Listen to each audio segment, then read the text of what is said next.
Walter Lavitola, biznesmeni dhe ish gazetari italian me një histori të gjatë marrëdhëniesh në qarqet politike, është arrestuar në Itali në akuzën se qëndron pas sulmit me eksploziv ndaj Sigfrido Ranucit, drejtuesit të emisionit investigativ të Rai Report. Sulmi ndodhi më 16 tetor 2025 në Pomezia, pranë Romës. Një pajisje shpërthyese artizanale shpërtheu pranë banesës së gazetarit, duke shkatërruar makinën e tij dhe duke dëmtuar edhe automjetin e vajzës. Fatmirësisht Ranucci dhe familjarët e tij nuk pësuan dëmtime fizike. Hetimet italiane kanë marrë tashmë një drejtim tjetër krejt të pazakontë. Lavitola dyshohet se jo vetëm kishte organizuar sulmin, por se sipas tij qëndronte edhe një projekt i çuditshëm politik, rritja e popularitetit të Ranucit dhe shtyrja e tij drejt politikës. Por për publikun shqiptar, emri i Walter Lavitolës nuk është i panjohur. Sipas portalit Prapaskena, ndër vite emri i tij është lidhur me kontakte dhe ndërmjetësime që prekin Ilir Metën, Sali Berishën dhe interesa të rëndësishme ekonomike në Shqipëri.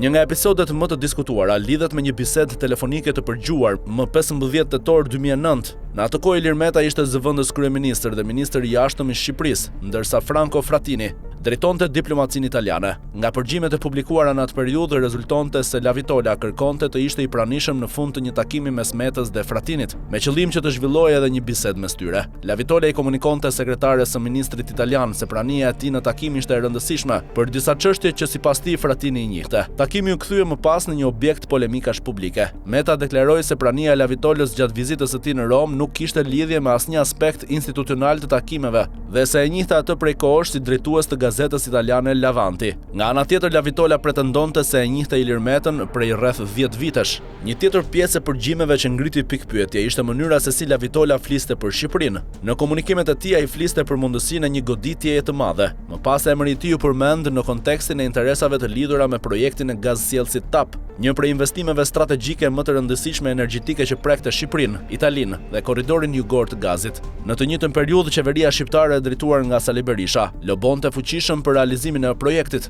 Më 20 tetor 2010, Berisha i dërgoi një letër kryeministrit italian Silvio Berlusconi, ku kërkonte mbështetjen e tij për TAP dhe paraqiste projektin si një mundësi strategjike për Shqipërinë, Italinë dhe Bashkimin Evropian. Sipas raportimeve të kohës, Berlusconi nuk ju përgjigj letrës. Lavitola u shfaq edhe në një tjetër episod të pazakontë në Shqipëri, në ditët kur Shkodra përballej me përmbytje të rënda. Në Shqipëri mbërriti Roberto Guarcio, i prezantuar publikisht si ekspert i digave. Më pas u ngritën pretendime se interesi i tij real lidhej me mundësinë e marrjes së një koncesioni hidroenergjetik. Kjo periudhë përkonte me një valë të madhe interesash private në sektorin energjetik shqiptar dhe me dhënien e një numri të konsiderueshëm koncesionesh për hidrocentrale. Historia e Walter Lavitolës me drejtësi nuk nis me çështjen Ranucci. Në prill të vitit 2012 ai u arrestuan në Itali pasi mbërriti nga Buenos Aires. Emri i tij ishte i përfshirë në hetime të rëndësishme që lidheshin me korrupsionin ndërkombëtar dhe marrëdhëniet me qarqet politike dhe biznesit. Përfshirë edhe çështjen që preknin Panaman. Gjatë viteve Lavitola është konsideruar një figurë e aftë për të lëvizur mes medias, biznesit dhe politikës, duke ndërtuar marrëdhënie me personalitete të nivelit të lartë. Tashmë çështja më e rëndë ndaj tij lidhet me atentatin ndaj Sigfrido Ranucit. Autoritetet italiane dyshojnë se Lavitola ka hartuar planin dhe ka koordinuar përgatitjen e sulmit. Në hetim është përfshirë edhe Gomez Clesio Tavares, i cili dyshohet se ka shërbyer si ndërmjetës për rekrutimin e personave që të siguronin eksplozimin dhe të realizonin sulmin.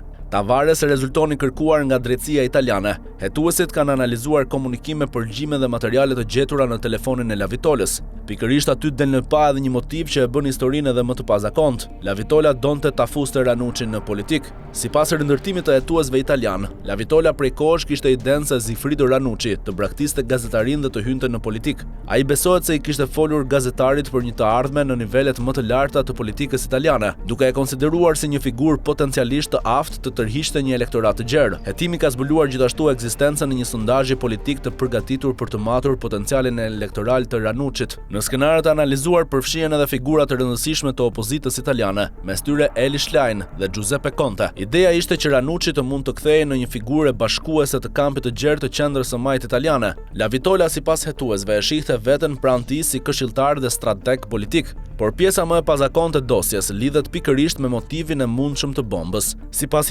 hipotezës së hetimit që mbetet për të provuar në procesin gjyqësor, sulmi mund të mos jetë konceptuar domosdoshmërisht për të vrarë gazetarin. Hetuesit dyshojnë se atentati mund të jetë menduar për të krijuar rreth në Ranuçit imazhin e një gazetari të kërcënuar për shkak të punës së tij, duke rritur kështu popularitetin dhe peshën e tij publike. Nga ky këndvështrim, bomba do të shërbente si një instrument për ta shtyrë më pas drejt politikës. Një skenar thuajse absurd, por që tashmë është pjesë e materialeve të drejtësisë italiane. Një element thelbësor i hetimit është se deri tani nuk rezultojnë prova se Sigfrido Ranucci të ketë qenë në dieni të një plani të tillë apo të ketë dhënë miratimin për të.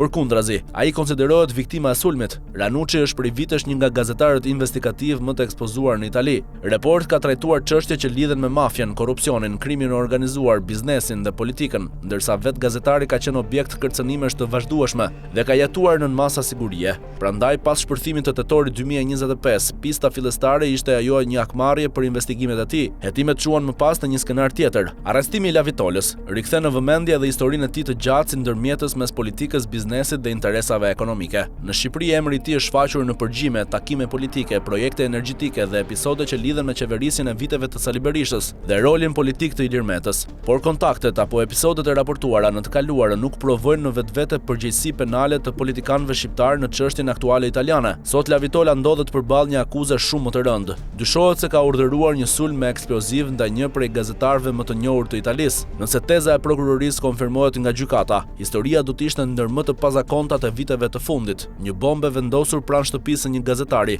jo domosdoshmërisht për ta eliminuar, por sipas dyshimeve të hetuesve për ta shndërruar atë në një figurë politike. Walter Lavitola konsiderohet i dyshuar dhe akuzat ndaj tij duhet të provohen përfundimisht në procesin gjyqësor.